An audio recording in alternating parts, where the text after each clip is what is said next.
Some. Come on in, come on in. Like the video as you come in. Hit the like button as you come in. Thanks for being here. Thanks for supporting the channel. Happy Friday. Happy Friday. So let's get into some hot topics, trending topics. We're going to talk about a few different things. But like the video as you guys come in. Thanks for tuning in to Let's Talk About It Media 21. Like and subscribe. Happy Friday. I'm going to try and get everything. It's going to be a busy day. Please hit the like button, period. All comments are alleged, period. Copyright disclaimer. Under Section 107 of the Copyright Act of 1976, allowance is made for fair use for purposes such as criticism, comments, news reporting, teaching, scholarships and research. Fair use is used permitted by copyright statute that might otherwise be infringing. All comments are alleged, in our opinion, and for entertainment purposes only. Good morning, Anonymous. Good morning. Thanks for being here. I appreciate you. You're the first one in this morning. We just gonna get straight to it. It's gonna be a busy day. Let me think. There's a few things going on. I'm gonna do this first. I'm gonna talk hot topics, trending topics. Stuff is going on in regards to hot topics, trending topics, but there's so much going on with regards to them. We might as well just get straight into it regards to them. So let's get straight to it. A lot going on. I went from Diddy to use power to get more information. This is an issue where many House Republicans have been afraid to disagree with any call for Epstein transparency. They say the transfer of Maxwell to that better prison appears to violate Bureau of Prisons policy, and they want details. Question also is whether Trump is using this, and Trump or his aides or DOJ, to shape any potential future words or testimony by Maxwell. Epstein's victims have said this all looks like a cover-up. Two sources who know what Trump has said have told Rolling Stone that he critiqued media appearances by Epstein accusers and their families and viewed it only through his own personal lens, that they're trying to make him look bad. Trump said that some of these people speaking out are, quote, Democrats. The House actually denies this report, so if that's a mechanism or a political strategy, it's not one they want to admit to. We heard from an Epstein survivor, Jess Michaels, discussing, that's an older picture of her, she's become an activist in these issues. We gave her the mic to hear directly from someone who's been affected by all this. I have not heard the words Epstein survivor out of the White House ever. It's not just that they're ignoring survivors when they're having meetings, when they're discussing, when they're talking with a convicted pedophile sex trafficker. I'm really shocked and not that this woman has been able to weasel her way into working towards a pardon, working towards leniency.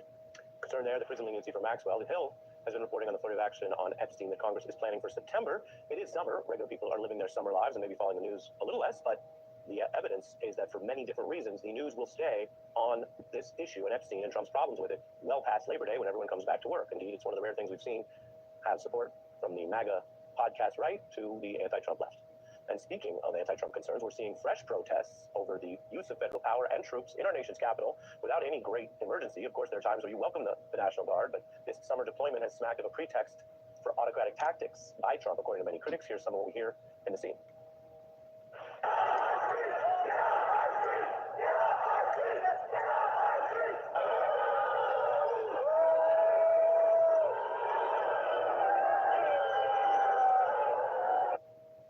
Trump has mused about using and abusing more federal power on our homeland for a long time. That's no secret. They didn't exactly brainstorm some big new reason or trigger for this set of actions. They just made vague references to crime, which of course goes up and down all over the country.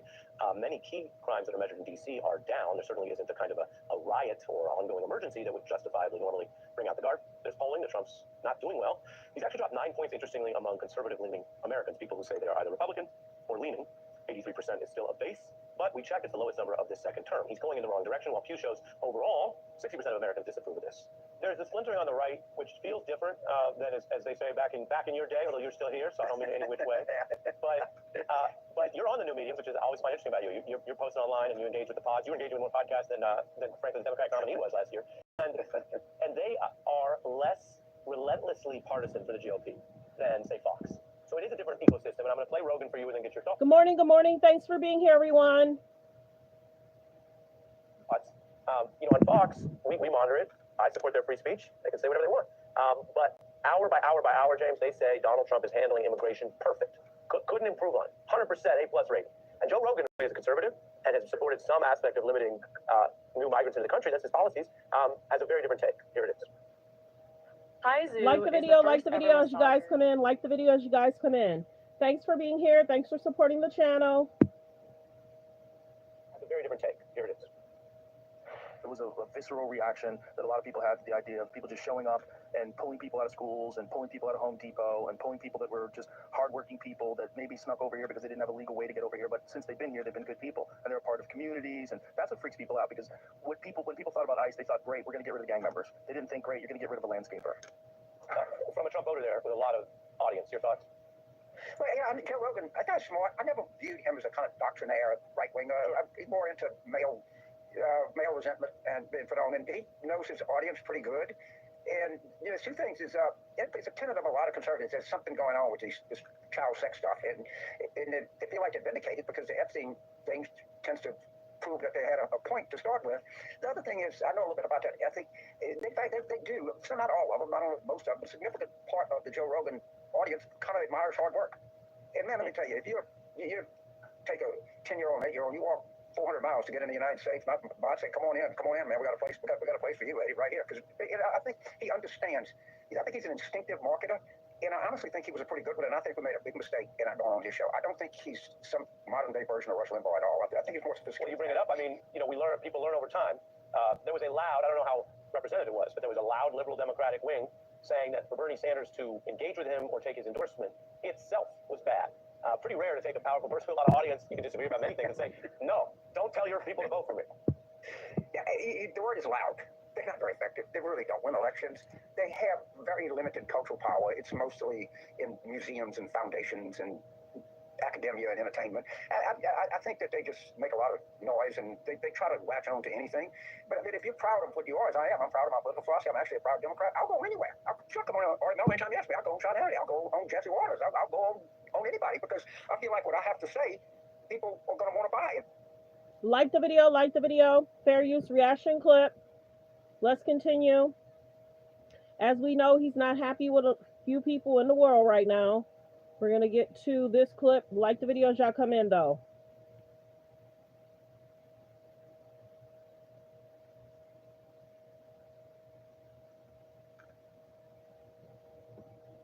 Political affiliation, and has repeatedly critiqued the string of media appearances by Epstein accused. And tonight we have new reporting from Rolling Stone on how Donald Trump views the women who have come forward.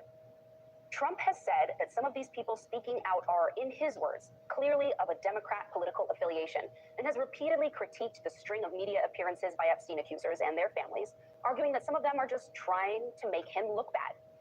Swin Sutsang is one of the reporters who broke that story. He is a senior political reporter at Rolling Stone, and he joins me now. Good to see you. Thanks for being here on set tonight. Thank you. It sort of sounds from your reporting like Donald Trump sees himself as the victim here, and not all the survivors who were personally impacted by Epstein. Absolutely. And that is par for the course for this president. Whatever is going on the political or personal landscape, he always values casting himself as the victim, as the besieged one. Even in a situation as black and white as this, when it's pretty clear who the survivors are and who the victims and alleged victims and the accusers are, there's something especially so heinous as what we've come to know with regards to Jeffrey Epstein. And one of the things that got us onto reporting this out is that public-facing, Trump is often very garrulous in how he insults his enemies, big and small, who come after him, or who, if he feels like they're coming after him, especially when he's sitting as leader of the free world. There is no low level to punch down that is too low for him. But for some reason, he was conspicuously silent about these families and these individual accusers. So we set out to figure out, okay, with our sources in and out of the administration, what is he saying privately? How is he viewing these media campaigns from these different families and from these different accusers? And as you put in your intro, when you referenced our reporting, it's not a positive one. He is getting really, really annoyed in recent weeks with these individuals, accusing them of being essentially Democratic operatives, coordinating with supposedly this liberal media and liberal lawyer ecosystem that he thinks is just out to get him and make him look bad and imply to the public that maybe he did something wrong or super fishy or whatever during his years of palling around with country's most notorious pedophile, Jeffrey Epstein. So again, when it comes to the character and politicking of Donald Trump, sadly, par for the course. You know, I've interviewed some of the survivors. They've come on many of our shows here at MS. And then I've also listened to many of them, read their interviews, and they're incredibly straightforward most of the time. It's basically, We would love if you included us in the process. We'd like to be notified about what's going on. Could you contact our lawyers perhaps before you go down to a prison in Florida and maybe make a deal? Please treat us with some respect. And perhaps if there's something to be learned from these documents that you once said you would release, we'd like to see them too. I mean, those aren't really partisan requests. Those seem like very standard asks from people who've been incredibly harmed. Right, and for a president of the United States who is as obsessed with so-called public relations as this one, you think that he and his administration would put better care in terms of even private or gentle communications with these families and their attorneys and these survivors and these accusers. As far as we can tell, they are mostly keeping them at arm's length. There is obviously a ton of secrecy within the past month plus with this shambolic blowback and handling within the administration of the whole Epstein saga. And instead of focusing on, as you were pointing out, trying to approach these very straightforward, very understanding, very human stories with any modicum of care, of course, this president and this administration are instead leaning into Good morning. Good morning. Thanks for being here, everyone. Thank you. Thank you. things like trying to wield the nation's intelligence and vast federal law enforcement apparatus to try to change the subject to maybe we should think about putting Barack Obama or James Comey in jail for a completely made-up scandal that Donald Trump would much rather talk about than the Epstein saga. Do you think some of what we're seeing happen in D.C. right now is a part of that distraction effort? I mean, that may be an added benefit for him, but because it has been a top policy priority of his for years, dating back to his first administration and during the Joe Biden years when he was out of office, to wield the U.S. military against Democratic dominant cities he doesn't like and his political enemies. Maybe it's distracting or turning some of the media focus away from the Epstein stuff somewhat, but when it was his top political priority, or at least one of his top political priorities for so many years, I don't think it should be simply dismissed as a quote-unquote distraction. And he's still facing heat, not just from his own base and people, who are incredibly frustrated by all this, but on Capitol Hill. I mean, Ro Khanna and Thomas Massie say they're going to try to bring survivors to speak. People want them to be able to testify formally as well. Do you think any of that is really going to happen, and could it change the dynamic here? Well, it's a little bit hard to see how much of that, particularly from Democratic lawmakers, is going to break through, considering who holds the keys to power in Washington right now. Having said that, when it comes to the casual cruelty of the Trump administration, when you're looking at their authoritarian power grabs in D.C., Los Angeles, etc., and how they're handling the Epstein saga and the ongoing whatever is in the files, a form of a cover-up of some kind, it's almost kind of different tunes in the same song. Like the video. Like the video.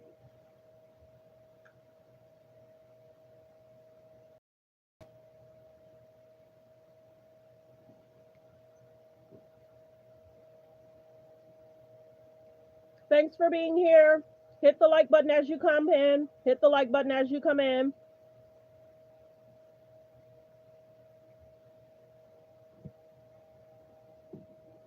Donald Trump has failed to end Vladimir Putin's war in Ukraine 206 times. Here's how we arrived at that calculation. It's a very easy negotiation to take place. I will have it solved within 1 day. I'll have that done in 24 hours. I'll have it done. Donald Trump did not solve this war in his first 24 hours in the presidency this year, and he has now had 206 24-hour periods in which to, as he put it, solve this war. Donald Trump will not solve this war tomorrow, and he remains incapable of solving it since he doesn't even know who to blame for starting this war. I think that what we have is a situation that should never have started. It didn't start under me, and for 4 years it wasn't even discussed. And I could see it was going to happen after I left. I could see what was happening. Everything that we did was wrong. Everything that was done was wrong. Everybody's to blame. Putin's to blame. They're all to blame. Donald Trump was not asked who was to blame for Adolf Hitler's invasion of Poland, which started World War II. But if he thinks everybody is to blame for Vladimir Putin's invasion of Ukraine, then according to Trumpian logic, everybody's to blame for everything Adolf Hitler did too. What Donald Trump will succeed at tomorrow is distracting most media attention from Donald Trump's involvement with his old friend, Jeffrey Epstein, the raper of children who said, I was Donald's closest friend for 10 years. Vladimir Putin knows Donald Trump needs this meeting tomorrow to help Donald Trump distract attention from his involvement in the Epstein files, which means that Vladimir Putin knows once again Donald Trump needs a meeting with Vladimir Putin more than Vladimir Putin needs a meeting with Donald Trump. So Donald Trump is flying all the way to Alaska to avoid questions about Jeffrey Epstein and to take reporters' questions about the war that Donald Trump not only did not solve in 24 hours, but has no idea how to solve. Joining us now is David Rothkopf, foreign affairs analyst and columnist for The Daily Beast. He is the CEO and host of the Deep State Radio podcast. David, thank you very much for joining us tonight. When you hear Donald Trump today saying everybody's to blame, it's very clear he's flying into something he does not comprehend tomorrow. Yeah, it also shows that Donald Trump's position on this war has never changed. He took Putin's position.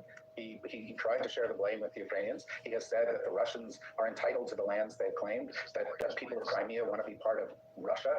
He has steadily backed Putin and pulled away the aid that we've been giving to Ukraine. And I don't see any reason to expect that tomorrow's meeting is going to produce a sea change in Donald Trump. I think you're going to get more kind of cozying up to Putin and none of the kind of toughness that he said he was going to, unleash if Putin didn't agree with him. What is Vladimir Putin seeking to accomplish?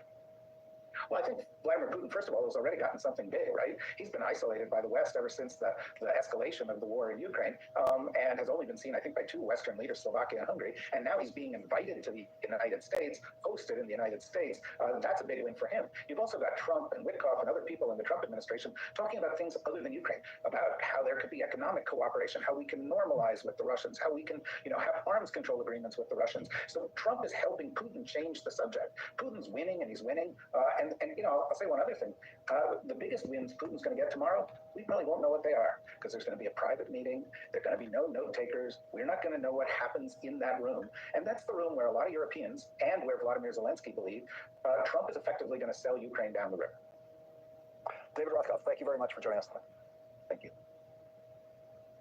Like the video, fair use, reaction clip. Like the video. Judge who is deciding whether or not to release the grand jury transcripts from the Epstein files. I'm going to put the quote from the judge right up here on the screen.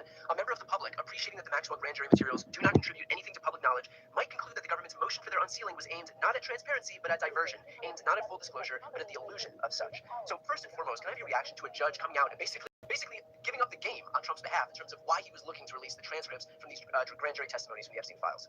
Yeah, I mean, look, the judge called it straight up what happened here, which is that Donald Trump and Pam Bondi and who the hell knows who else in that administration, decided they try to pull fast one of the American public. They'd say, we're going to move to have the grand jury transcripts released, knowing full well that those transcripts do not contain much at all, which is, by the way, not unusual in our system. Prosecutors tend to only put before the grand the minimum amount of information and evidence necessary to get an indictment. So they may collect, 5,000 boxes of documents, but they'll only put before the grand jury, one or two witnesses that talk about 3 or 4 of the documents. So this was always Good afternoon.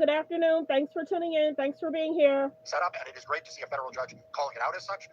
It's also, though, important to recognize that Donald Trump could still release the Epstein files, right? So this judge said they're not going to release the grand jury transcripts, which are subject to grand jury secrecy, and as the judge points out, in this case, would be illuminating.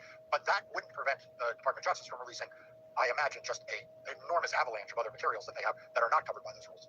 Of which the summaries from these grand jury testimonies are included, right? So if they really wanted transparency as it relates to these grand jury testimonies, which are just a small fraction, maybe 5%, 10% of what's included in the broader tranche of Epstein files, if they really wanted that stuff released, they already have summaries of it at their disposal, don't they?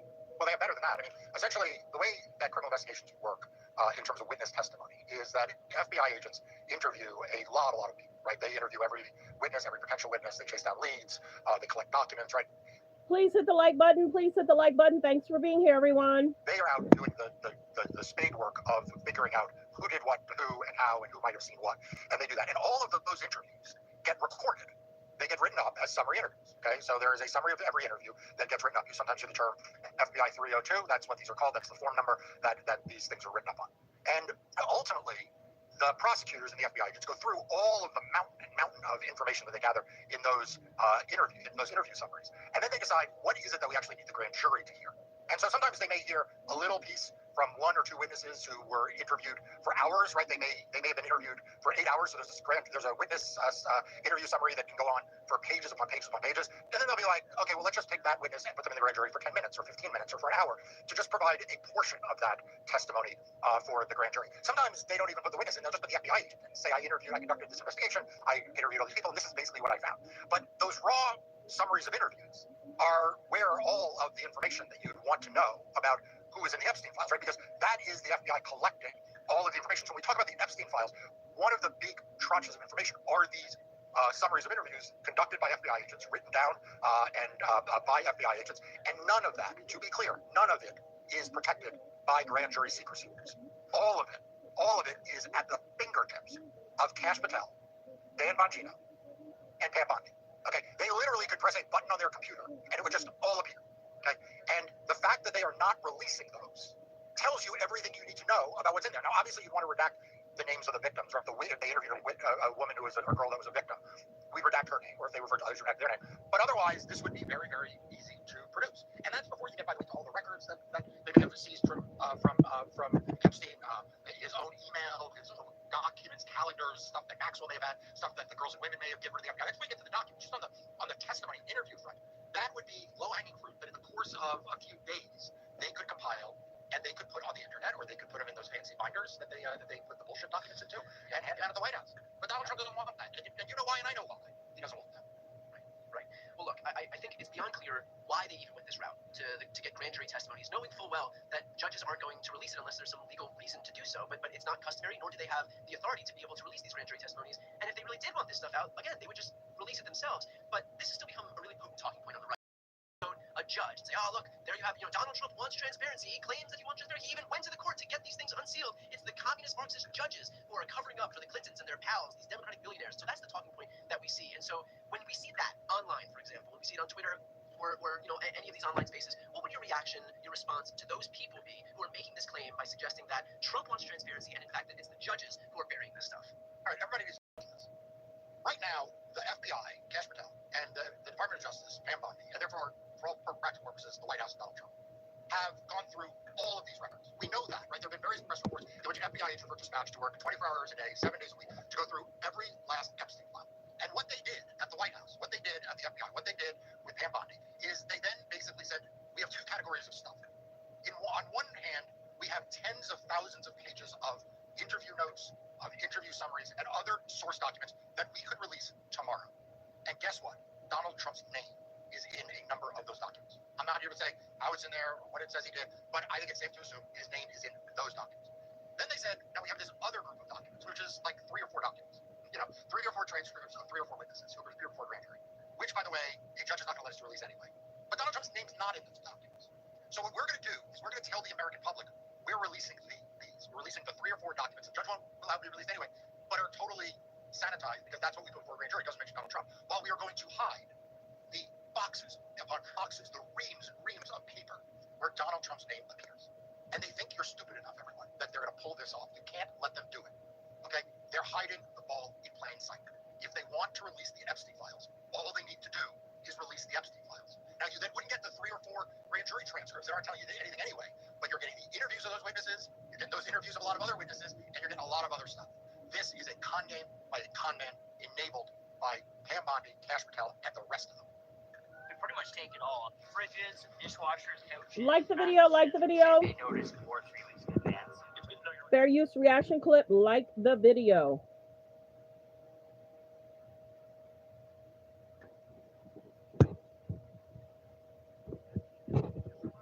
Lending themselves to the convictions of the people for whom those testimonies were about. So in this case, if it was Ghislaine Maxwell, you wouldn't necessarily even expect any information from anybody else because this was to seek the conviction of one person in particular, a conviction, by the way, that was successful. And so there's not that much more information we need on the culpability of Ghislaine Maxwell here because they got her. She's serving on a 20-year prison sentence. So what can we really learn from unsealing the grand jury testimony about someone who is already convicted and incarcerated when it's expressly not her, it's the other people that we're trying to find information about? Yeah, so you're exactly right that what would have been put for the grand jury would have only related to the target of the investigation, the person who they wanted to indict. But I also want to reemphasize this point.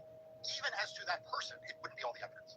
In other words, if you're a prosecutor and you're going to prosecute Ghislaine Maxwell, and you have 30 girls who could testify that she was involved in illegal trafficking or illegal activity, you're not going to put 30 of them before the grand jury and put them under oath and have them provide sworn, transcribed testimony. Why? Because then Ghislaine Maxwell at trial is going to know exactly what they're going to say and is going to be able to use their transcripts to cross-examine them. So instead, what you're going to do is you may pick one girl, two girls, and put them before the grand jury and then just ask the specific questions necessary to return an indictment, right? So rather than, asking them 2 hours of questions, you're just going to ask 30 minutes of questions. So that you have just the bare minimum that you need so that you're not creating a lot of prior statements under oath that could then be used by Ghislaine Maxwell at trial. So yes, by design, you're not getting the full breadth of the information. You're just getting what you need to be able to secure an indictment so that the grand jury can vote that indictment out, and then you do the full thing at the actual trial. Correct. That's exactly right. So the way the system works is FBI uses a very broad funnel to collect, but those interviews are summaries of interviews. They're not direct quotations. They're not transcripts, right? So you have that, and you have a lot of raw documents. Then the prosecutors put the bare minimum before the grand jury in order to secure an indictment.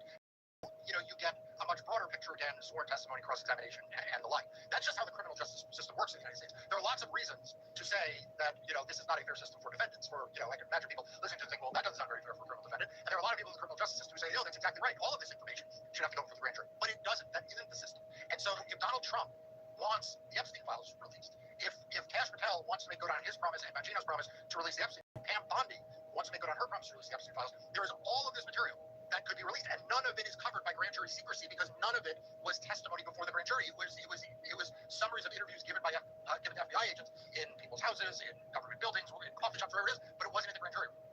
Right. Well, look, I think all of this underscores the fact that you have been especially clear-eyed in cutting through the bullshit here and focusing on the very distinct distraction that Donald Trump is trying to put forward with Epstein. And so highly recommend for everybody who's watching right now, if you are not subscribed yet to our YouTube channel, it costs nothing to subscribe. Like the video, fair use, reaction clip. Right now, I'm looking at Hot Topics, trending topics, kind of a sensitive situation. Remember how there was the situation in regards to the T. Hood and Rashida's son? They're actually showing different video what happened that day. I really didn't talk about that situation in regards to Rashida, her son, the daughter, but there's definitely sensitive content that's showing right now. Kind of concerning. A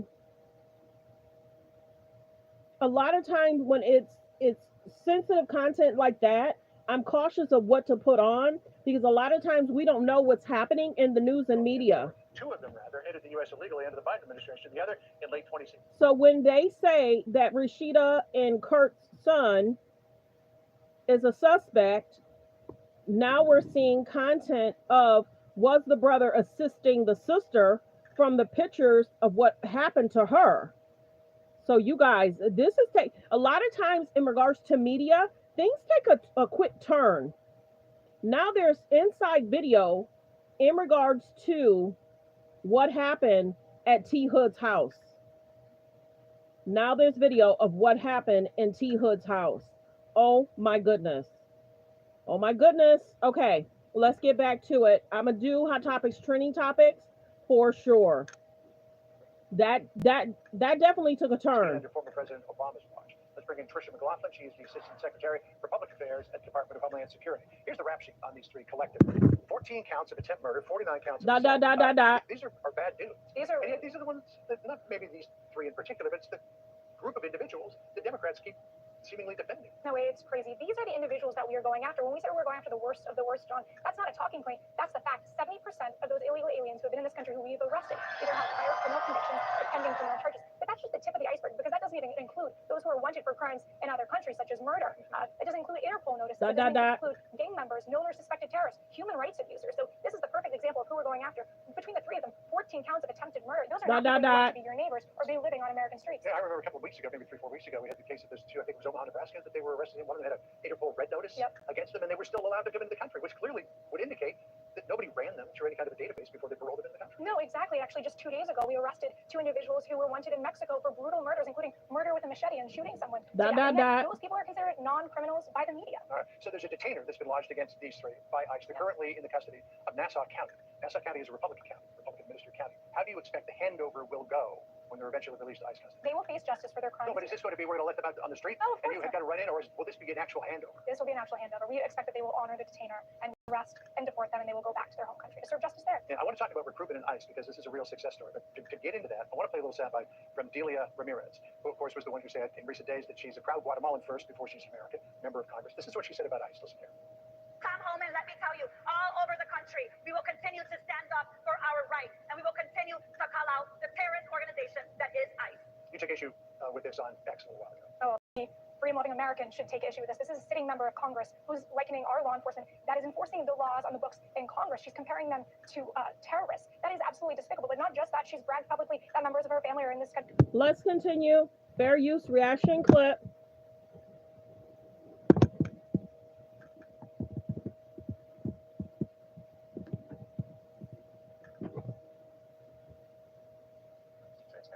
They say the transfer of Maxwell to that better prison. There are accusations of witness tampering from Democrats about the little that has come out regarding the controversial interview of Epstein accomplice Maxwell. House Democrats trying to use power to get more information, and this is an issue where many House Republicans have been afraid to disagree with any call for Epstein transparency. They say the transfer of Maxwell to that better prison appears to violate Bureau of Prisons policy, and they want details. Question also is whether Trump is using this, and Trump or his aides or DOJ, to shape any potential future words or testimony by Maxwell. Epstein's victims have said this all looks like a cover-up. Two sources who know what Trump has said have told Rolling Stone that he critiqued media appearances by Epstein accusers and their families and viewed it only through his own personal lens, and they're trying to make him look bad. Trump said that some of these people speaking out are, quote, Democrats. The White House actually denies this report, so if that's a mechanism or a political strategy, it's not one they want to admit to. We heard from an Epstein survivor, Jess Michaels, discussing, that's an older picture of her, she's become an activist in these issues. We gave her the mic to hear directly from someone who's been affected by all this. I have not heard the words Epstein survivor out of the White House ever. It's not just that they're ignoring survivors when they're having meetings, when they're discussing, when they're talking with the convicted pedophile sex trafficker. I'm really shocked. And not that this woman has been able to weasel her way into working towards a pardon, working towards leniency.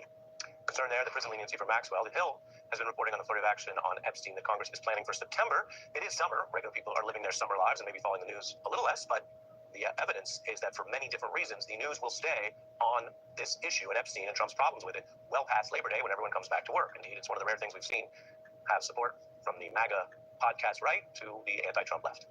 And speaking of anti-Trump concerns, we're seeing fresh protests over the use of federal power and troops in our nation's capital without any great emergency. Of course, there are times where you welcome the National Guard, but this summer deployment has smacked of a pretext for autocratic tactics by Trump, according to many critics. Here's some of what we hear in the scene.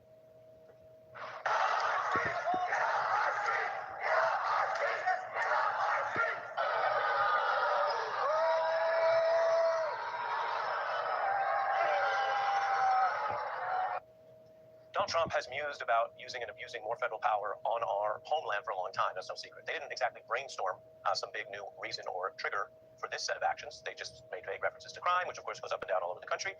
Many key crimes that are measured in D.C. are down. There certainly isn't a kind of a riot or ongoing emergency that would justifiably normally bring out the guard. There's polling that Trump's not doing well.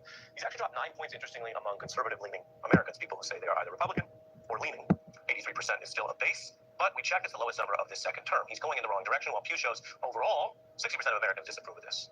There's this splintering on the right, which feels different than, as they say, back in your day, although you're still here, so I don't mean it any which way. But you're on the new mediums, which is always find interesting about you. You're posting online and you engage with the pods. You engage with more podcasts than frankly, the Democratic nominee was last year. And they are less relentlessly partisan for the GOP than, say, Fox. So it is a different ecosystem, and I'm going to play Rogan for you and then get your thoughts. On Fox, we monitor it. I support their free speech, whatever they want. But hour by hour by hour, James, they say Donald Trump is handling immigration perfect. Couldn't improve on 100%. Like the video. Don't forget to subscribe. There's about 135 in the building. If I can please get 135 people to hit subscribe, today will be an amazing day for subscribers. Please don't forget to continue to hit the like button, you guys. As you come in, as you comment, please double tap the screen to hit the like button. If you're watching from a phone, all you have to do is double tap the screen to hit the like button. If you're watching from a phone or a tablet, please double tap the screen. Can I get 50 people to double tap that screen to hit the like and thank you? 50 people to double tap that screen, the thumbs up above the video, below the video, and thank you. An A+ rating. And Joe Rogan, who by the way is conservative and has supported some aspect of limiting new migrants into the country, that's his policies, has a very different take. Here it is. It was a visceral reaction that a lot of people had to the idea of people just showing up and pulling people out of schools and pulling people out of Home Depot and pulling people that were just hardworking people that maybe snuck over here because they didn't have a legal way to get over here, but since they've been here, they've been good people and they're a part of communities, and that's what freaks people out, because when people thought about ICE, they thought, great, we're going to get rid of the gang members. They didn't think, great, you're going to get rid of a landscaper. From a Trump voter there with a lot of audience, your thoughts? Well, Joe Rogan, that guy's smart. I never viewed him as a kind of doctrinaire, right-winger. He's more into male resentment and being put on, and he knows his audience pretty good. And there's two things: it's a tenet of a lot of conservatives. There's something going on with this child sex stuff, and they feel like they're vindicated because the Epstein thing tends to prove that they had a point to start with. The other thing is, I know a little bit about that ethic.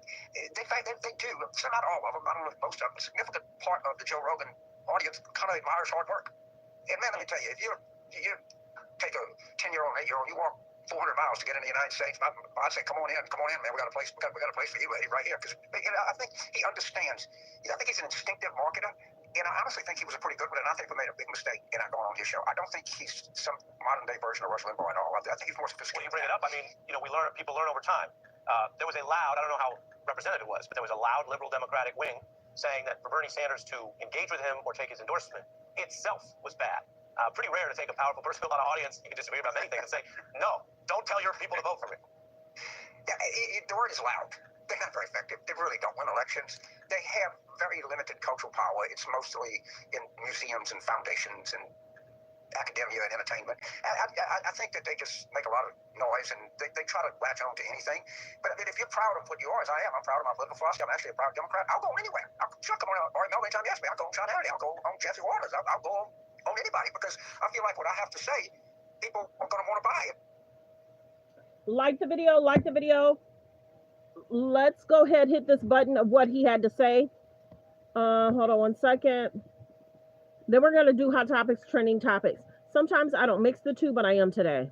A lot of money, but I hate to say this with such a distinguished guest, but you know, they asked me a question. I got to answer the question. Whether it's right or wrong, it's time to go after people. Obama's been caught directly. It's Obama. His orders are on the paper. What they did in 2016 and in 2020 is very criminal. It's criminal at the highest level. So that's really the things you should be talking about. Do you support the Justice Department seeking an interview with Ghislaine Maxwell and George, the Attorney General, to see? I don't know anything about it. It sounds appropriate to do. I didn't know that they were going to do it. I don't really follow that too much. It's sort of a witch hunt, just a continuation of the witch hunt. The witch hunt that you should be talking about is they caught President Obama absolutely cold. They tried to rig the election, and they got caught. And there should be very severe consequences for that. Altogether has submitted a criminal referral to the Department of Justice. Who should the DOJ target as part of their investigation? It would be President Obama. He saw it. And Biden was there with him. And Comey was there. And Clapper. The whole group was there. The leader of the gang was President Obama. Barack Hussein Obama. Have you heard of him? He's guilty. It's not a question. This was treason. This was every word you can think of. They tried to steal the election. They tried to obfuscate the election. Hillary Clinton and her group, the Democrats, spent $12 million to Christopher Steele to write up a report that was a total fake report. Probably the only thing I respect about the press in years is the press refused to write it before the election. If that report had gotten published by the New York Times or somebody, and I respect the Times for maybe only this, because they're crooked as you can be. They said, this is bullshit, we can't put this in. And neither could any other paper. Wall Street Journal's a lousy paper, very, very dishonest paper. As you see, I'm suing them for a lot of money. And I hate to say this with such a distinguished guest, but, you know, they asked me a question. I got to answer the question, whether it's right. Let's continue. Fair use reaction clip. Review of Smithsonian museum exhibits so that they align with Trump's vision. They're admitting partisan abuse of a hallowed institution that is supposed to provide accurate history, beautiful art, and truth, but not switch every 4 years based on politics. Renowned painter Amy Sherrill actually pulled out of a Smithsonian exhibit to show, by walking away, she was not going to put up with any such distortions. For example, her paintings, including one that imagined a sort of trans Statue of Liberty, facing pressure from this partisan, big government, anti-free speech administration. His attempts at a cult of personality are also becoming quite noticeable in the Times Bazaar. He said he will personally host this year's honor ceremony at Kennedy Center, obviously giving a tell to how he views not only his schedule, because you should be busy doing, peace negotiations, but also that he sees himself on par with the usual approach and honorees. The Kennedy Center honors have been among the most prestigious awards in the performing arts. I wanted one. I was never able to get one. The hell with it. I'll become chairman. I'll give myself an honor. The joke is not a joke. He is upset about his prior treatment and wants everything to be political. Remember, even if you are a traditional conservative, even a Republican or MAGA voter, most people do not want politics rubbed and distorted over every single part of our American culture. Let the artists decide. That's why we go to see art. The broader backdrop is the abuse of power, the threats to companies, the misuse of the merger approval process that we've covered, shows that now even Hollywood, which of course is just a bunch of businesses, are chasing red state audiences, and shows trying to go after what is a suddenly prized demographic. Reporters from the New Yorker chasing that story, and that entire corporations are bowing to powerful right-wing actors, including cutting normal diversity programs or recruitment, Paramount Skydance merger as measured. That is just the tip of the censorship iceberg. To get into this story, we have what we think is a great guest tonight, Dawn. Like the video, fair use reaction clip. Please don't forget to subscribe. There's about 98 in the building. 92 in the building. Don't forget to subscribe, and thank you. Lemon, who of course is a serious reporter and anchor. We showed him out in the field earlier in the program, but also, quite frankly, a knowledgeable part of our culture. Many New Yorkers are not changing their routines despite the latest terror warnings. Are you I racist? am the least racist person that you have ever met. We're on the eve of Super Tuesday, Senator. What's the one thing you want voters there and across the country to know before they cast their vote? What do you talk about? Oh, cookies! And pretty much cookies. The Cookie Monster interview, not easy to get. I've never gotten one of those. I do it. Looks fun. I want to mention, of course, the Don Lemon Show on YouTube, where a lot of Don's longtime viewers and fans catch up with him. And he's the author of I Once Was Lost, My Search for God in America, the book that brings him to us tonight. Great to have you. Thank you. And I write about this. What do you see in Trump here? I say that money-driven mass media created Trump. He's a creation of that, so we shouldn't be surprised that he's a bloviator. Here's the good thing. By the way, I just want to say, Amy Sherrill is a friend of mine. I've never been prouder of her. I'm so happy that she's doing what she's doing, and I think this is actually going to be helpful to her. And I think in some strange way, this will be helpful to other artists. As you know, you're a huge fan of rap and hip-hop. So art is artists. Time for a new roof? Let the experts at Tittle Brothers replace it with a product Like so the video, good, like the you'll video. never need to replace it again. Fair use reaction clip. Let's continue.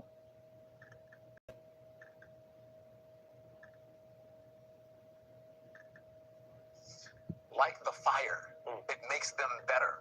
And so Donald Trump thinks that he's, helping or he's changing or whatever he thinks that he's doing with artists, but he's actually helping them in a sense to become better artists. This is this is art in itself, what Donald Trump is doing. It is performance art, bad performance art, that he's going to get roasted by artists, whether it's rappers, whether it's painters, photographers, or whatever it is. Artists are going to get us out of this terrible time that we're in. I believe it's going to be artists because it's definitely not journalism right now for the most part. Because, as you know, you mentioned in the run-up to when you were introducing me, a lot of folks are bending the knee. Artists don't do that. They do what Amy Sherrill did, and they say, you're not changing my art. It's for consumption of people, it's not about perfection of what you want. Well, you make an interesting point that by being so invasive and Trump using big federal government power to go into these places, it puts more people in that decision of, hey, the old book, you can't be neutral on a moving train. Right. To be quiet and just go along with, say, a campus, a college, or an institution, a museum, saying, hey, we like some of this. We're just going to remove the parts of your statement that offend the current government. That's not America. That's not something I think a lot of artists want to be neutral on. I'll show you some of these headlines. Trump says Gayle King's career is over. Trump wants to be friends with Gayle King. He wants to be friends with Oprah. He wants to be friends with all celebrities. Kimmel, all these headlines. What do you see here in what's animating what is clearly a personal vendetta? Well, he feels, somehow spited or slighted, I should say, by celebrity and by his once liberal friends who he loved hanging out with, who he invited to his multiple weddings and different babies' mamas. And so he feels slighted by that. So this is a revenge tour. It's nothing more than that. And look, people, I don't have very many positive things, if any at all, to say about Donald Trump. And I've interviewed him 6-8 times, maybe more. He would call in from, when I was on CNN, he'd call in, I don't know where he was, in the bed, the toilet, whatever he was, seriously. And he would just call in and talk and ramble and rant. And so I don't have very many positive things to say about him because there aren't really any positive things to say. Don Lemon is so funny. Like the video, fair use reaction clip. About him. What he's doing is objectively bad for the world. It's objectively bad for our democracy, and it should be called as such. There should not be false equivalence with anything that Donald Trump does because he doesn't play by the rules. He's not fair. Look what he's trying to do. We mentioned with the arts. Look what he's trying to do around the country. He's trying to steal elections right now. Yeah, they're trying to rewrite the rules. People are pretending as if this is something that's normal, and they're treating it like, oh, well, let's have a conversation about this. No, what he's doing is bad. This is not a census year. This should not be happening. He should not be calling governors to try to, because he's afraid of losing the midterms, to try to steer elections in a certain direction. Yeah, and as you say, we're in a society right now where the incumbent government says, well, if we're going to lose power in a free and fair election, then let's not have one. Right? Let's have an unfair election. Let's change the rules. As for late night, I'll show how some of this is playing out. Let's take a look. After naming himself chairman of the Kennedy Center today, President Trump announced this year's honoree. Trump said he picked. I'm going to move forward from that. Is what he envisioned being president is in the first place. He could be the host at Applebee's, anything that distracts him from running this country into the ground. I told you. Yeah, this is the back and forth, and this is what the country's experiencing. And his approval is sinking. There's no evidence that people want this. Look, whether you think that art or politics is downstream from culture, or culture is downstream from politics, Donald Trump is losing by every single measure. He's underwater 68 points with black people. He's underwater 43 points with Hispanic. He's even underwater 5 points with white voters. And brand new Pew Research polling shows that he has a 38% approval rating and a 60% disapproval rating. Now, he's still president of the United States. Yeah. Elections have consequences. We just have to buckle up and figure out how to get through the next couple of years so that maybe some semblance of democracy can be brought back to America and really to the world, because we're supposed to be showing the world what democracy is really like. We're not doing such a good job right now. given your extensive experience in the job, and it's easy to sit outside and throw darts. And the media, we need some darts because sometimes people make important critiques. But you've actually done the job for a long time. When you see this many corporate owners give up this quickly, either for financial reasons or just general fear, we saw it at CBS, we saw ABC settle, we saw Washington Post completely change its opinion section and a lot more, and kill endorsements after a very powerful person. I mean, if Bezos can't withstand it, who can? Said, well, I think Trump has changed and I want to play ball. Given your experience, what does that look like to you? Does that concern you as someone who has been part of the credentialed press? You want the answer? It makes me want to scream and cry at the same time because someone who I really respect said, you should be calling the person who asked you to leave CNN and telling them thank you and to kiss them. Considering what's happening with journalism right now. Now, I work with some of the best journalists in the world, and I cannot imagine what they're up against unless they're deluding themselves that something good is happening with journalism. It is not. And I don't mean necessarily in the newsrooms. We're talking about with the corporate bosses who are bending the knee, who are settling lawsuits that are winnable, who are, there's no, bulwark between the journalism and the corporate suites. That they should not be influencing journalism. History will not look back kindly or show kindly on whoever gutted the marquee journalistic institution in the world, 60 Minutes. It's not going to look kindly on that, regardless of how much money you made from it. It's going to look poorly. History's not going to look fondly on Donald Trump for doing what he's doing. Donald Trump is strong-arming, bullying corporate owners, threatening their businesses, and that is trickling down to newsrooms. And it is so obvious. You see the numbers dwindling. People say, people are just cutting the cord. It's not just cord cutting. The American public, the viewer is not stupid. They understand when people are not being real with them. They understand when people are being influenced by oligarchs or business owners or their bosses. And that's why I think, quite honestly, this is such a boon for independent journalists, because we have no corporate bosses over us. The sad thing is that we don't have the big corporate sponsorships, but that's coming. But we have no bosses over us saying, do you have to say that Donald Trump is racist? Can't you just say he's trafficking in racism? Can't you just say that some of the things he does is that borders on racism? No, Donald Trump is a racism. Do you have to say he tried to steal the election? Do you just say he's testing his power? No, he's trying to steal the election. I think people want journalists to be straight with them and not pretend like this is normal, and not pretend that not to give it false equivalence, and quite honestly, not to sit around desks like this and yell at each other and just fight. Like the video, Please like the video. Billions of dollars in tariffs. Last week they found $29 billion and they couldn't figure out where it came from. I said, check the tariff shelf. And they said, how did you know that's where it came from? Taking in billions and even trillions of dollars in tariffs. Last week they found $29 billion and they couldn't figure out where it came from. I said, check the tariff shelf. And they said, how did you know that's where it came from? Taking in billions and even trillions of dollars in tariffs. Last week they found $29 billion and they couldn't figure out where it came from. I said, check the tariff shelf. And they said, how did you know that's where it came from? Taking in billions and even trillions of dollars in tariffs. Last week they found... And many people have been reporting that.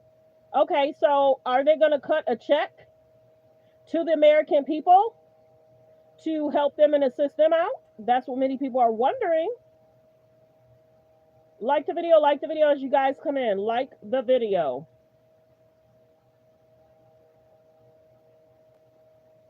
Like the video.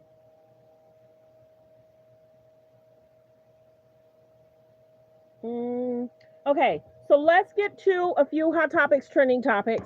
So there's that, him talking, they found millions. I'm gonna get into that. Let's see, Diana declares emergency. Okay. Get sued when you do national emergency. And then other people say, oh, if you use national emergency. And then other people say, oh, if you use it for this. Now, what are we using it for? We've got to get rid of drugs and gangs and people. It's an invasion. We have an invasion of drugs and criminals coming into our country that we stop, but it's very hard to stop. That was President Trump, as you might have noticed in the video, during his first term, shortly after he declared a national emergency at the southern border. He was moving to unlock billions of dollars in federal funding to build his border wall after Congress refused to grant him that money. It was a press conference filled with false claims, citing a, quote, invasion of drugs, traffickers, and criminal gangs. And it sounds familiar, doesn't it? Well, 6 years later, unburdened by congressional pushback, President Trump is claiming much of the same, that the country is facing multiple emergencies all at once, on the border, on the economy, on energy, etc.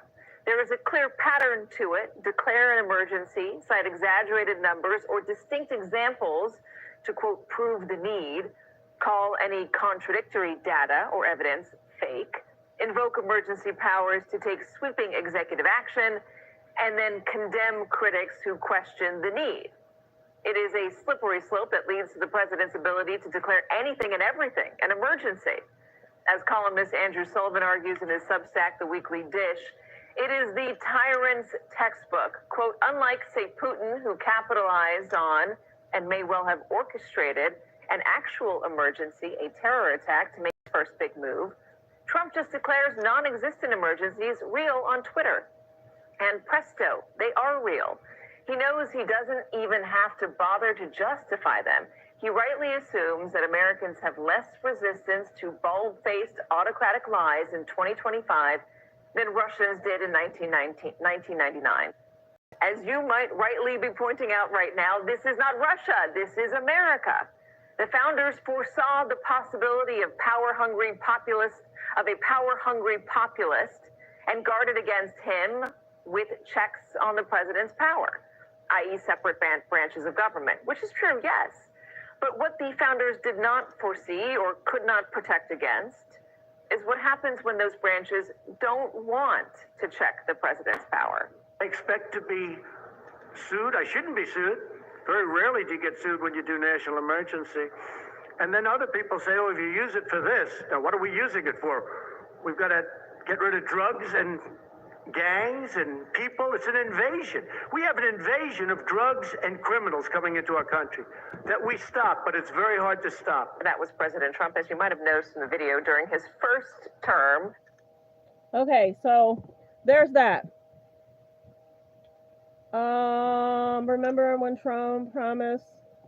Let's go back. No. Let me see if there's anything else I wanted to talk about.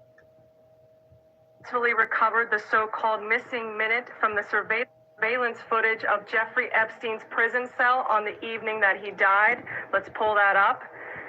As you can clearly see, no one enters his jail cell.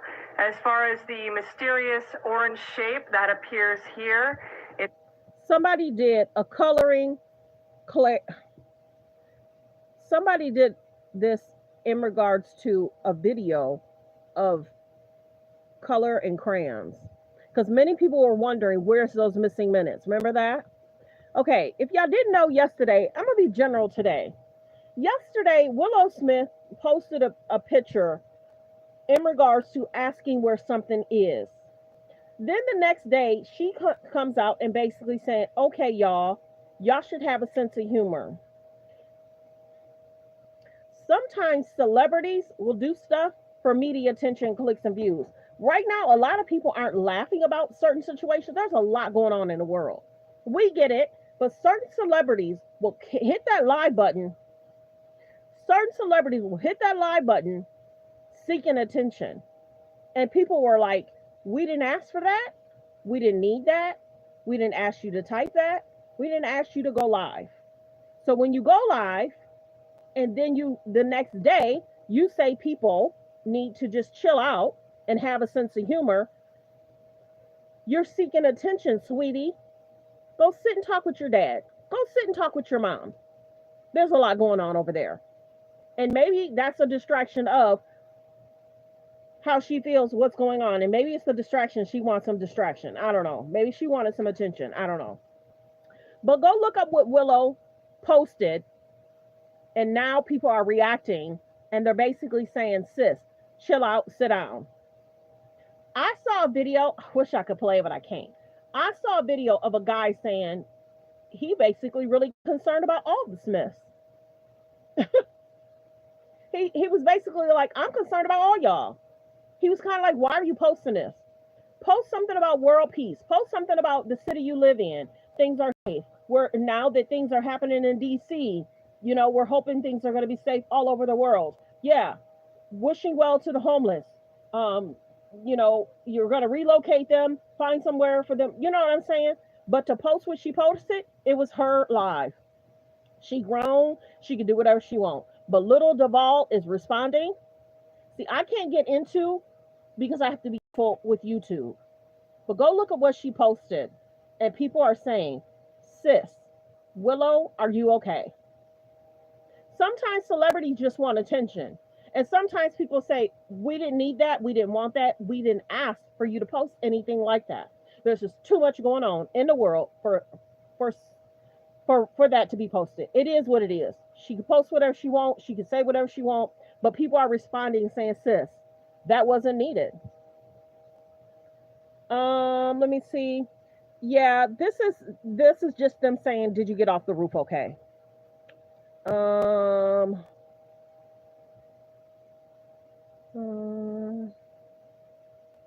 And basically here he's basically saying he wants them to switch to paper ballots and same day voting. Let me see if there was anything else I wanted to talk about. Okay, so it's being reported that Offset is saying he messed up. Like I said, we're just doing hot topics, trending topics. Do you feel that celebrities, couples kind of look at each other and then they say, I could do better, I want better? Allegedly, they say he was out there anyway. And allegedly, Cardi just got sick of it. There's a video of Offset. Offset did an interview. I'm not going to play the interview because I'm not trying to get a strike. Offset did an interview and he's talking about how he messed up. Cardi B was dating someone else. She's no longer dating that football player. Will Cardi B, so the big question is, will Cardi B go back to Offset? Yes, no? Note it in the comments. Recently, Cardi B was trending in regards to Fashion Week. Cardi B just dropped some music recently. See, when we do YouTube, we literally have to stay up on top of general stuff that's going on. So, she just recently dropped music. He did an interview this week. I can't play it, the clip. Just go on, I think Baller Alert might have the clip. Jason Lee, Hollywood Unlocked might have the clip. But yeah, look it up. Just Offset's interview. Will Cardi B take him back? Or as she feels like, I'm moving on, too much going on. Even though they have 3 children, if you don't know. Cardi B, Offset have 3 children. And he has other children. Offset has other children. But will Cardi B speak up since he felt that he messed up? Will she say, you messed up, I'm moving on, it's always been too much? And remember, back and forth. They've gone back and forth for years. Cardi B always took them back, but maybe not this time. Okay, let's continue. Many people kind of shaded Meghan Markle for dancing when she was pregnant. And of course, that's the monitor on her stomach. She can have fun. Why are people so stiff and acting like people can't have a good time? That's so weird. Let her be. Let her have fun. People were shading her for, being in the delivery room. If you've never birthed a child, if you can have any kind of distraction, it's a blessing. Because those pains are real. Those pains are no joke. So she's dancing, having fun, no matter who she is. She should have been able to have fun. Okay, so this is a big one. I saw this, and this is being reported like some 6 days ago. He's basically saying he may not run again. Is it because of his health? We don't know. Is it because people are trying to say, okay, I have to be general. People are saying, is he okay? Reason being, and you can look it up. Look up health concerns. People are questioning his health. And I'm cautious about what I say. Many people are saying he's repeating himself in certain situations. If you go look at videos, sometimes he is repeating himself. Is he forgetting what he's saying, or is he just forgetting? So go look this up. Many people are questioning his health. In later days, you may find out many people are saying, is he okay? Is he not remembering, or is there so much going on? Is he not sleeping properly? But many people are saying he's repeating himself, or is it because He's exhausted from a lack of sleep. Getting 7 or 8 hours of sleep is important. But if he's constantly texting and traveling and the distraction of the files, many people are saying, is he okay? And you got to remember, what was it, 2-3 weeks ago, last month, they showed something in regards to his wrist and his ankles in regards to his health. So he did, and he was honest about that. But this is big if he's saying he's not going to run again. Who will take his place? Is his body doing what it's doing because he's not properly getting sleep? Y'all let me know in the comments. But this is huge if he's saying he may not run again. Might need to screenshot that one. Hold on.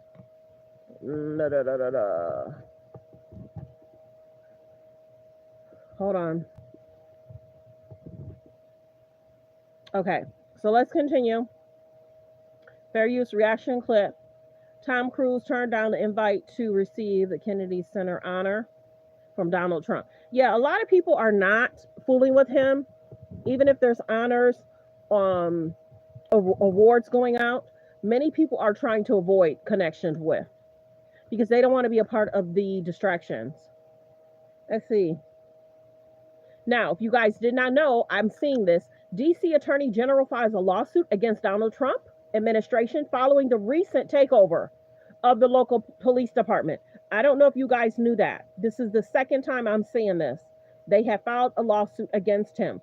And if you guys did not see my post, I want to say it was, there's about 144 in the building.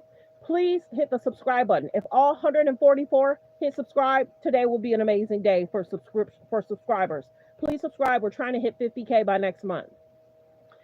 Many people have been speaking out in regards to him going to DC, trying to clean up the streets. He's saying he's not done. And he's also saying he possibly wants an extension being in DC, because normally you get like a 30-day extension. You just heard him say, why is it a problem for us to try and clean up the streets? So they're reporting that they are filing a lawsuit. And I'm sure since this was 2 hours ago, more and more people are going to talk about the lawsuit. Let me see. Let's see, Trump. Yeah, so people are, DC's not happy. Diddy bail denied, remains in jail pending sentences. We know that. Cardi B new song. Hunter Biden responds to Melania Trump, and it's being reported that Hunter Biden did an interview and he was talking about Melania Trump. Melania Trump wants him to retract some of his statements. If he does not retract some of his statements, she's basically saying she's going to sue him. Go look up his interview. We don't often talk about Hunter Biden, but go look up his interview. He's communicating on who and how her and Trump met. So I'm not going to state it because I don't want to be in trouble, but go check out Hunter Biden's interview in regards to him talking about Melania Trump. I did do a few posts in my shorts this morning, though, so you can see kind of what's basically going on. Let's see, Chloe, emotional cheating is worse than physical. Do you guys agree with that? Worse, physical or emotional cheating? I don't want any of it, but I have to say emotional. Because then your heart is involved, not just your body. I think I like him more than he likes me. What do I do? Fall back. Fall back a little. Cheating's not good. What do you do if you dated someone for 5 years and all he gives is empty promises? To the left, to the left. 5 years? If he not making moves, she's saying move on. How long should the relationship be before you get married? I don't know. How long the relationship should be? You know, it depends on how old you are, number one. Number two, it's really about what you guys want.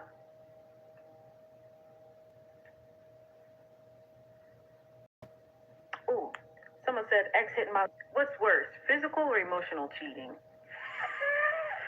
I don't want any of it, but I have to say emotional. Because then your heart is involved, not just your body. I think I like him more than he likes me. What do I do? Fall back. Fall back a little. What do you do if you dated someone for 5 years and all it gives is empty promises? To the left, to the left. How long? Don't know too much about Chloe. Not certain if she's dating, if she's been in like a serious relationship for about 5 years. She's been more so focusing on music. Nice picture. If you guys did not know, they did an interview recently. This is Matt, Michelle Obama's brother, and I can't think of his name. Steven? One of those. But yeah, go check out their interview and podcast. Can't play it here. Like the video as you guys come in. Yeah, I'm not really gonna focus on him. Let's see, Donald Trump around there. Yeah, it's basically being reported that they met through a modeling agency. I think I saw an interview with her saying they met at an event. So here nor there, I don't know how they met. Okay, y'all, these are some big rocks. Who do you think had the best ring? Let me know in the comments. And do y'all see how much those rings are worth? 2.5.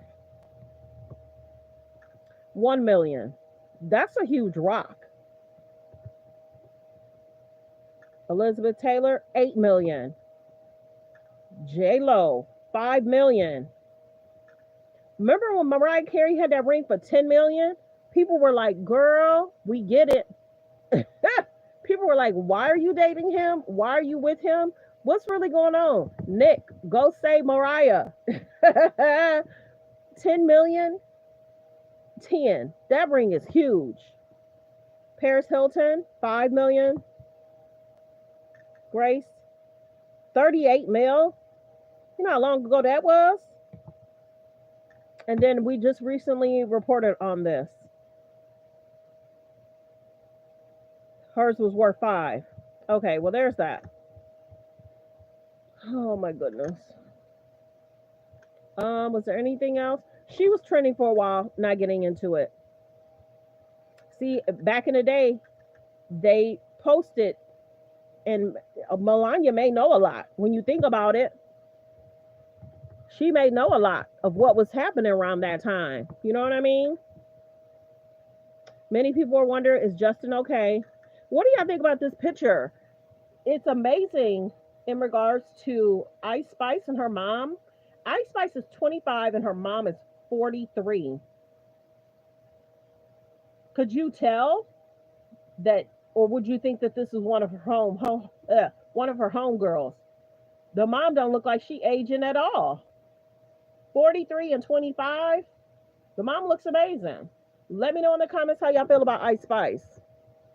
Don't forget to subscribe, you guys. Don't forget to subscribe. Yeah, gotta go past. So everybody's talking about whether there's a concern regarding him. I don't like mentioning his name. They're trying to say whether she's one of the favorite children or not. We're not going to really get into that. But yeah, that's Willow.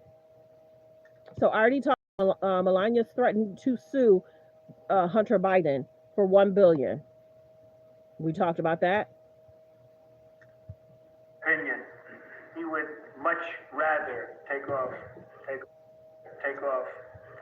all of Ukraine. But I am president, and he's not going to mess around with me. I think it's going to be a good meeting, but the more important meeting will be the second meeting that we're having. We're going to have a meeting with President Putin, President Zelensky, myself, and maybe we'll bring some of the European leaders along, maybe not. I don't know that it's going to be very important. We're going to see what happens. And I think President Putin will make peace. I think President Zelensky will make peace. We'll see if they can get along. And if they can, it'll be great. I think that President Putin would like to see a deal. I think if I weren't president, he would take over all of Ukraine. It's a war that should have never happened. Like the video. Like the video. Yeah, people are kind of questioning, is she okay? We're just showing. Y'all can kind of read it. We ain't going deep into this national world stuff. Is it a distraction? Is it not? Yeah, is it a distraction? Is it not?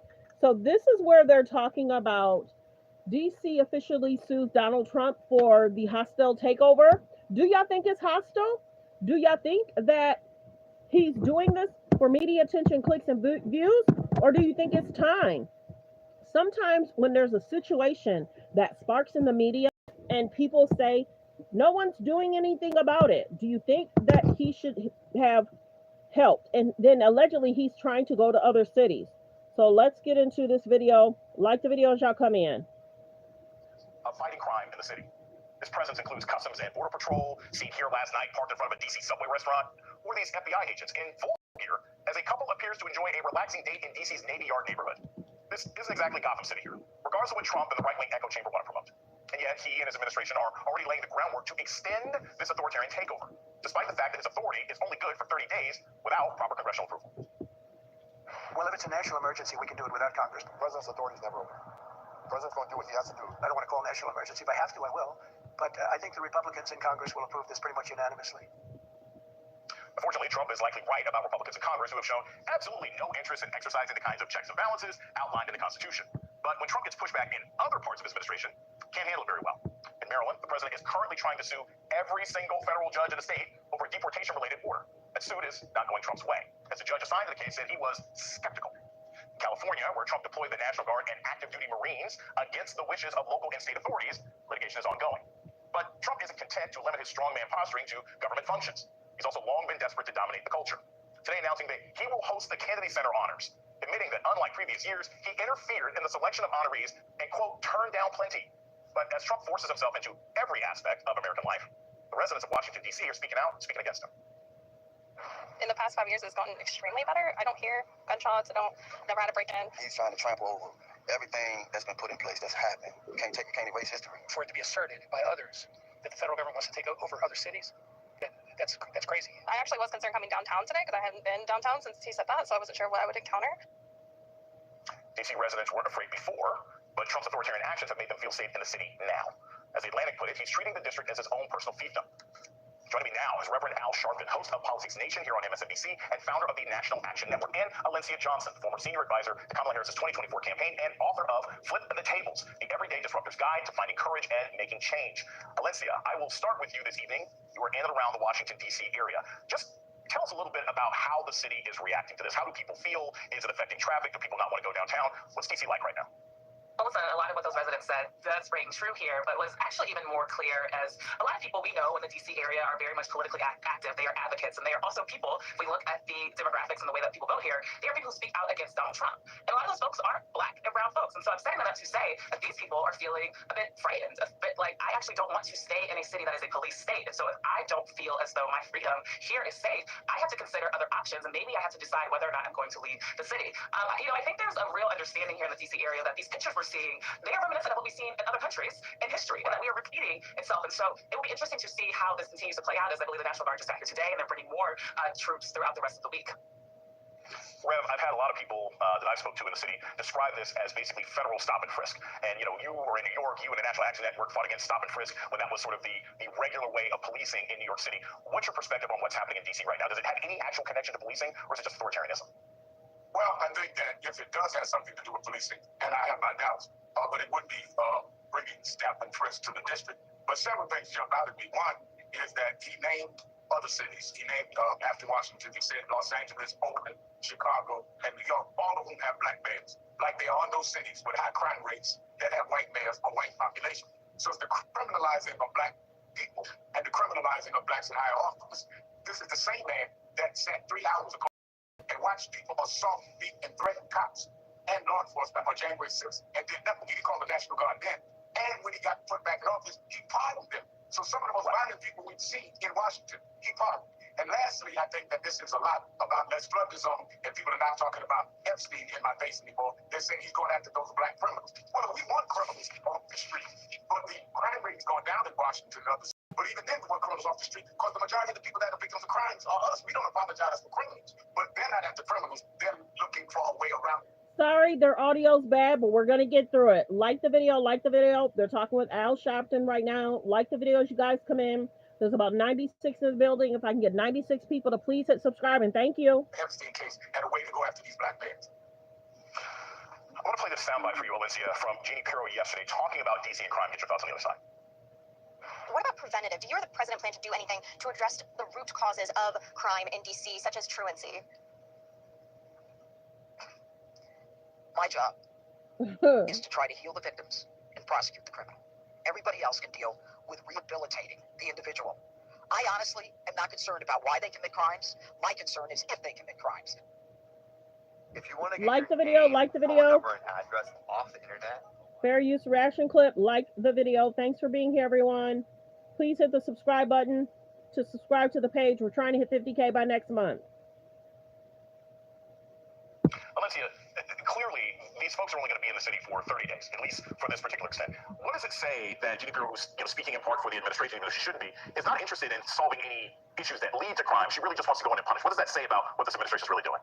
Well, to piggyback off of what Reverend Sharpton just said, this is about criminalizing Black and brown people, right? So when I think about where I have heard about some of these checkpoints that are already in the city, they are where Black and brown people are. I'm actually seeing videos of people being arrested, and I believe they were detained by ICE. And so, they actually don't care about the root cause of crime. And they actually, I don't think Republicans want to solve crime. They want to continue to have these images that you're showing. They want to be able to act as though they are, quote unquote, tough on crime, but continue to criminalize Black people in cities that are led by Black mayors. The one thing I want to zoom out and say, too, is this is giving us, well, I will say it should give Democrats, because a lot of Black people are saying the quiet part out loud, but Democrats should be calling out the racism that is here, the racism that is motivating this right here, as well as the racism that is motivating what's happening in Texas and all of the gerrymandering. It is an attack on Black leadership and autonomy, and it's an attack on Black people in this country. And unfortunately, Donald Trump has filled his administration with Fox News correspondents who don't even know anything about the law or community safety.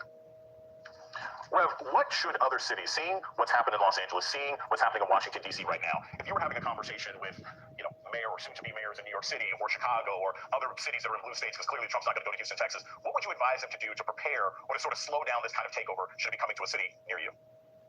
I think I would immediately have my police chief come out with the data and say, we do not need you, we do not want you. And I would have my city attorney see if there's a legal way to protect the citizens of my city from being stereotyped. I would throw roadblocks now. I wouldn't wait for it to come. Because if we see this president Saturday come out of Alaska with no deal with Putin, he's going to look for another scapegoat, and he'll grab the first Black mayor within his reach. Let's see, I want to get to you really quick on this. Clearly, Trump isn't just happy with sort of his authoritarian rule. He wants to sort of dominate the culture. He's now going to be taking over the Kennedy Center wars. I want to play some sounds from him talking about the fact that he's never been honored. Get your thoughts on the other side.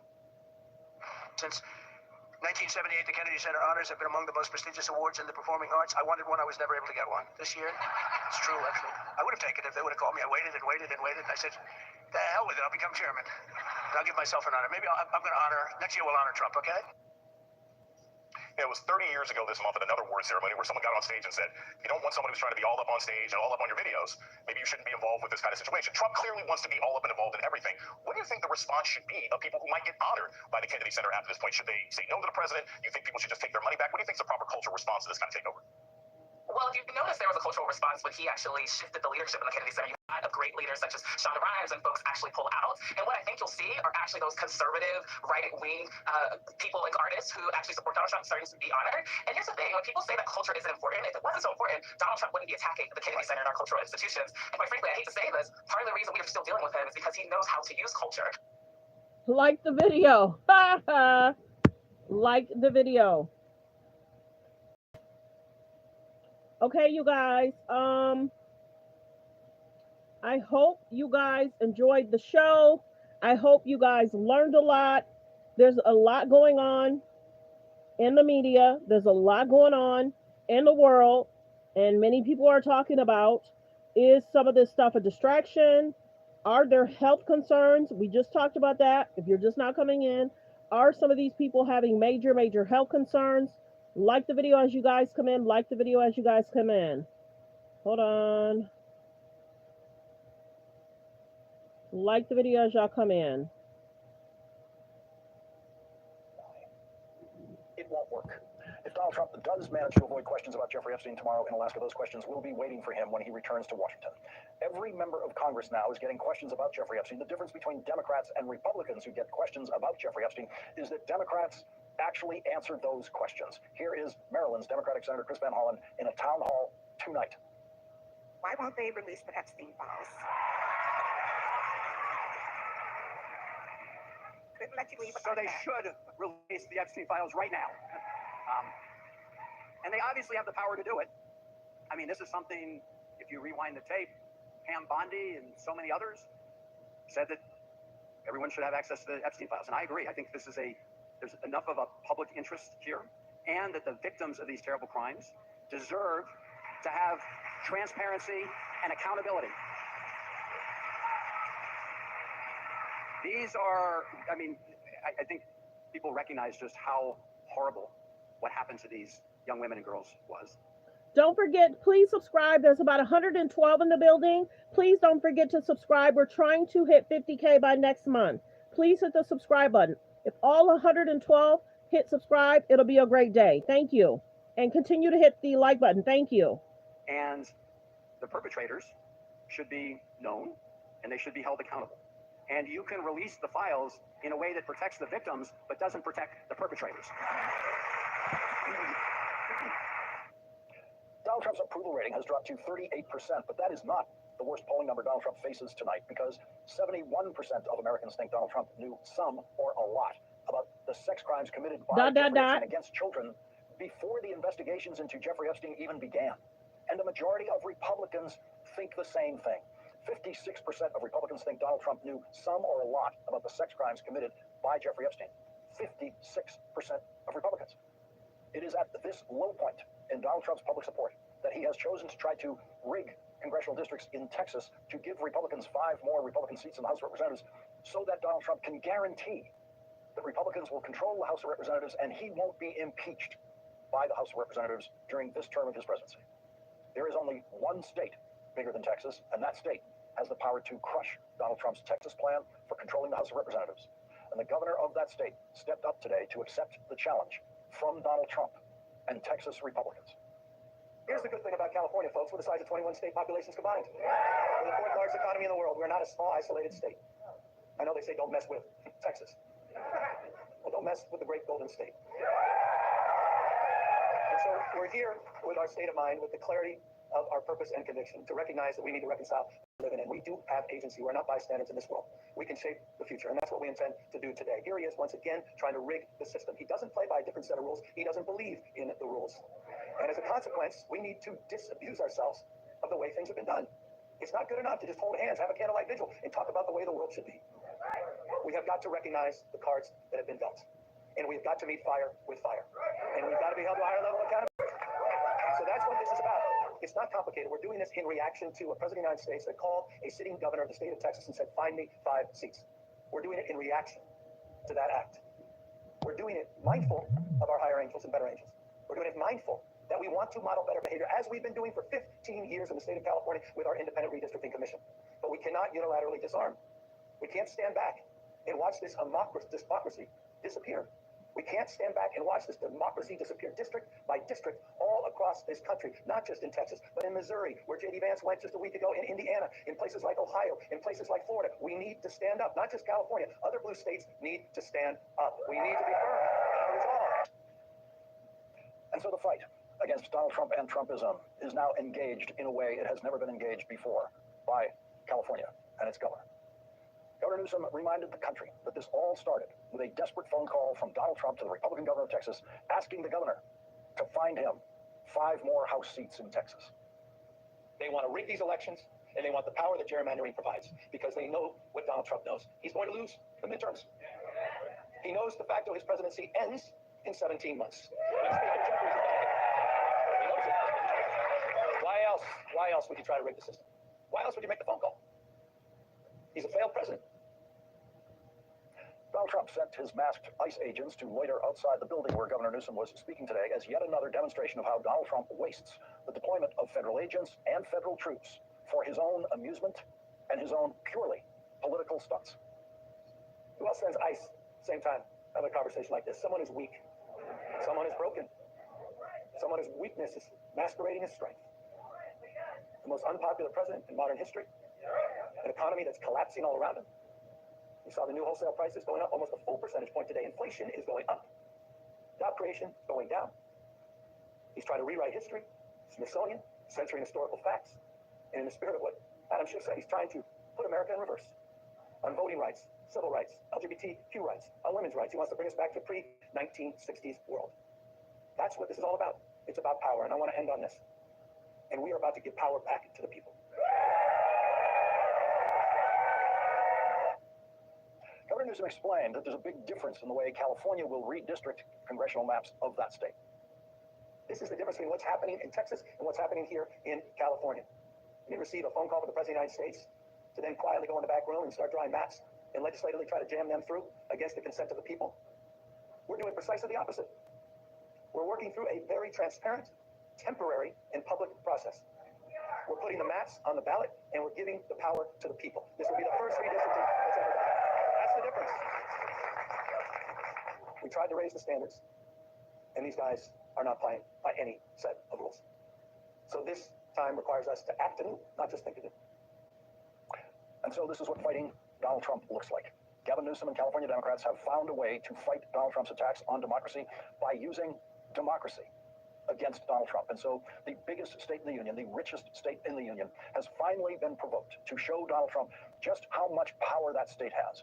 Gavin Newsom is now leading California to the rescue of the United States of America, to the rescue of democracy in America. And today, Gavin Newsom showed millions of people who have been feeling powerless, millions of Californians who voted for the California candidate for president in the last election, that they still have power. The voters of California can. Good afternoon, everyone. Good afternoon. Continue to hit the like button. Continue to hit the subscribe button. Continue to comment. I thank everyone for being here. Good afternoon. Good afternoon. Thanks for being here. Thanks for commenting. Still left out in presidential elections. The candidates never bothered to campaign in California because everyone knows how California is going to vote in a presidential election. California doesn't have the power to turn the election one way or another, the way much smaller states like neighboring Arizona do. Voting in California in a presidential election can be an exercise in dutiful civic frustration. Carrying out your civic duty knowing it won't make a difference when you're watching the election returns that night. Today, California Governor Gavin Newsom changed all that. Today, Gavin Newsom told California voters they hold in their hands the power to break Donald Trump's grip on every branch of the federal government, a power that tonight no other state has. You have the power to stand up to Trump. You have the power to declare that you support a system that is not rigged. You have the power on November 4th to stand up for people that are being bullied. You have the power to stand up for people that are being intimidated. You have the power to stand up to the rule of law. We're giving the people of this state the power to save democracy, not just in California, but all across the United States of America. I hope we're waking up to this reality. Wake up, America. Wake up to what Donald Trump is doing. Wake up to his assaults. Wake up to the assaults on institutions and knowledge and history. Wake up to his war on science, public health, and his war against the American people. This is a guy who lays claim to want to get a Nobel Prize sitting there and betting his knee to Mr. Putin. You have the power. Please don't forget to subscribe. There's about 93 people in the building. If you already subscribed, thank you. If you already hit like, thank you. If all 93 subscribe, that'll be a great day for me. Please hit the subscribe button. How do y'all feel about, never mind. To straighten this out. How do y'all feel about him speaking up? Governor Newsom. I mean, aren't people still upset about what happened in LA, about the fires? Aren't people still mad about that? I'm just wondering. I would imagine they would still be mad. They should have had the fire hydrants full, and they should have had water towers of some water. I don't know how to solve that. I don't know. There's nothing set in stone. I want certain things. I want to see a ceasefire. This is not to do with Europe. Europe's not telling me what to do. But they're going to be involved in the process, obviously, as will Zelensky. But I want to see a ceasefire rapidly. I don't know if it's going to be today, but I'm not going to be happy if it's not today. Everyone said it can't be today, but I'm just saying I want the killing to stop. I'm in this to stop the killing. You know, we're not putting up any money. We're making money. They're buying our weapons, and we're sending them to NATO, and NATO's sending us big, beautiful checks. But I don't care about that. I care about, it was a big factor when Biden spent $350 billion and got nothing. But what I do care about is they lost last week 7,011 people were lost, almost all soldiers. 36 people in a town which got hit by a missile. But over 7,000 soldiers. It's crazy. Can you describe a little bit, Mr. President, because I know you've had a lot of phone calls with President Putin. What's the difference in a face-to-face, in-person meeting? Look, he's a smart guy. Been doing it for a long time, but so have I. Been doing it for a long time. And here we are with President. That was much more difficult than what I'm doing today, believe me. So we get along. There's a good respect level on both sides, and I think something's going to come of it. I noticed he's bringing a lot of business people from Russia, and that's good. I like that because they want to do business, but they're not doing business until we get the war settled. When you talk about business, we have the hottest country on earth. We have the hottest economy on earth. We have the hottest country. We just set a new stock market record again. We have hundreds of billions of dollars flowing in from tariffs.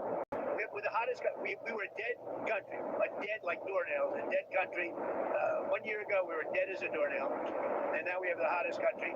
And he wants a piece of that because his country is not hot economically. In fact, it's the opposite. And China's not doing well economically, but look, I want everybody to do well. The war's got to stop and the killing's got to stop. Mr. President, what do you stop? Thank you for coming back to take questions. That Russia continued its violence into Ukraine last night, launching even more drones. What did you make of that? I think they're trying to negotiate.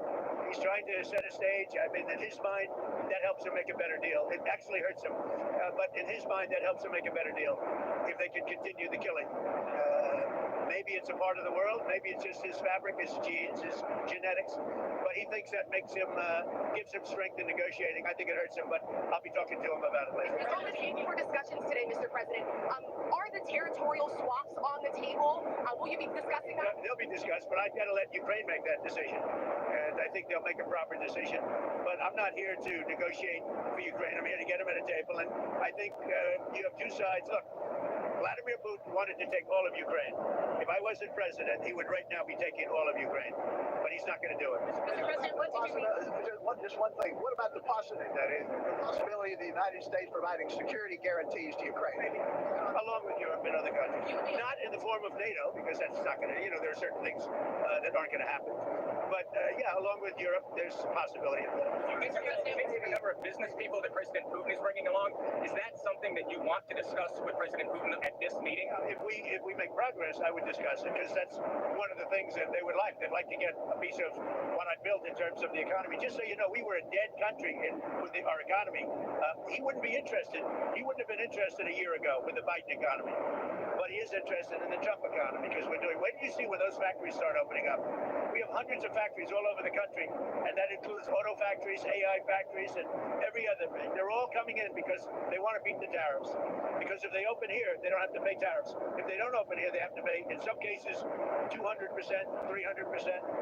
I haven't even set some of the tariffs yet. I'll be setting tariffs next week and the week after on steel and on, I would say, chips. Chips and semiconductors we'll be setting sometime next week after. You're looking at what rate? We're going to have a rate that is going to be lower at the beginning. Then that gives them a chance to come in and build, and very high after a certain period of time. And if they don't build here, they have to pay a very high tariff, which doesn't work, so they'll come and build. Mr. President, hi. You had said earlier... Is he over there? Isn't he a gentleman? He is nice. He's helping me out. He's a very nice, he's one of the few nice ones, yeah. You had said earlier this week that Putin would face severe consequences if you get the sense from him that he's not interested. What do you mean by that? Economically severe, yes. It will be very severe. I'm not doing this for my health, okay? I don't need it. I'd like to focus on our country, but... Like the video, like the video. Okay, you guys, we got through all the videos. Yay! Da, da, da, da. Thank you, thank you, thank you for being here, everyone. I hope everyone has an amazing Friday. Focus on healthy, safe relationships.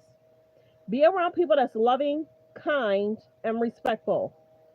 Copyright disclaimer, under Section 107 of the Copyright Act of 1976, allowance is made for fair use for purposes such as criticism, comments, news reporting, teaching, scholarships, and research. Fair use is used permitted by copyright statute that might otherwise be infringing. All comments are alleged, in our opinion, and for entertainment purposes only. If you have hit subscribe, let me know in the comments. If you have hit subscribe, let me know in the comments. If all 88 people hit subscribe, that'll be a great day for me. People are flowing in and out. Please don't forget to hit subscribe. And thank you all for being here. I hope I have updated you on news. We did hot topics, trending topics, and we did some Trump information of what's going on. But yeah, we covered everything. I got through my Friday, y'all. I got through my Friday.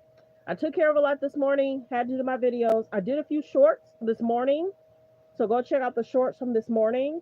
But yeah, we got through it, y'all. Yay. Happy, happy, happy. Okay. Enjoy your Friday. Somebody had just called me about some stuff that's going on this weekend. I mixed it up. I thought it was next month and it's actually this month. So I'm trying to decide what to do. Because I had other plans. So we'll see what happens. Maybe I could do both. Maybe I could do both. So we'll see. But yes, enjoy y'all weekend. Enjoy y'all weekend. Let me know how y'all feel about Trump, all that's going on in the news. Is this a distraction? Is it that he's getting phone calls and he's just like fed up, and that's why he's in D.C.? He's telling other cities, y'all might be next, and some of those other cities are like, no, thank you. And hopefully, what they see is happening in D.C. Maybe some of the cities are going to clean up on their own because they don't want them to come. But certain cities do need help and assistance, even if it is for 30 days. There's a lot going on. Now, I don't like people being harassed, though. I don't like that. Did y'all see my short when those guys were sitting on their porch and they were just hanging out? And the police officer, whoever he was, agent, whatever, flashed a light saying, hello, can I see your ID? He's like, this is my house. I'm sitting here. It's like, no, I don't have my ID on me. I'm just sitting here chilling. So then he kind of was like, okay, this guy's being cool with me. He's not getting angry. And he is basically telling him, yeah, tell your friends we're out here. So y'all got to be careful what y'all doing outside. And the guy was like, yeah, we just chilling. So, yeah. Do y'all like what's happening in DC? Yes or no? Let me know in the comments. Oh, but thank you guys. I hope you all have subscribed. Thank you, thank you, thank you. Please continue to hit the like button for the replay game. If I can please get 100 people to hit subscribe and continue to hit the like button for the replay game. Thank you guys for being here. Enjoy your Friday. Thank you, thank you, thank you. Have a great, great day. I am. Let me know how y'all feel in the comments with all this Trump news. Helpful, distraction, or what is needed? Let me know in the comments. Thank you guys. Have a great day. Bye-bye.